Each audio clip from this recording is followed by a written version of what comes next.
Այսօր Հայաստանի Հանրապետությունում 700,000 դրամ եւ ավել ստացող ուսուցիչ կա, այդպիսի ուսուցիչների թիվը 13 է, շատ չէ այդպիսի ուսուցիչների թիվը, բայց այս հնարավորությունը բաց է յուրաքանչյուրի առաջ կամ որոշ հանգամանքներ հաշվի առնելով ըստ էության յուրաքանչյուրի առաջ 70 ուսուցիչ ստանում է 600-ից 700,000 դրամ աշխատավարձ, 220 ուսուցիչ ստանում է 500-ից 600,000 դրամ աշխատավարձ, 1362 ուսուցիչ ստանում է 400-ից 500,000 դրամ աշխատավարձ եւ պիտի ընդգծեմ, որ 9600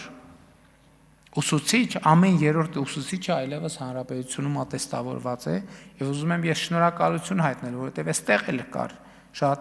մեծ որոշակի հոռետեսություն, բայց այս ծրագիրը աշխատում է եւ լավ է աշխատում եւ սրա վկայությունն է այն, որ 2024-25 թվականներին դպրոց մուտք է գործել ավելի քան 4000 նոր ուսուցիչ,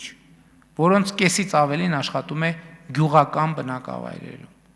Այսինքն սովորաբար հակառակն է եղել, արտահոսք է եղել, որովհետև մարդիկ ոչ աշխատավարձ են տեսել, ոչ հեռանկար։ Իսկ հեռանկարը կա, այդ թվում այն պատճառով, որ մենք հիմա մեր նախընտրական ծրագրում գրել ենք, որ հաջորդ փուլում ատեստավորված ուսուցիչների համար նոր ատեստավորում է լինելու, որտեղ դրույքաչափը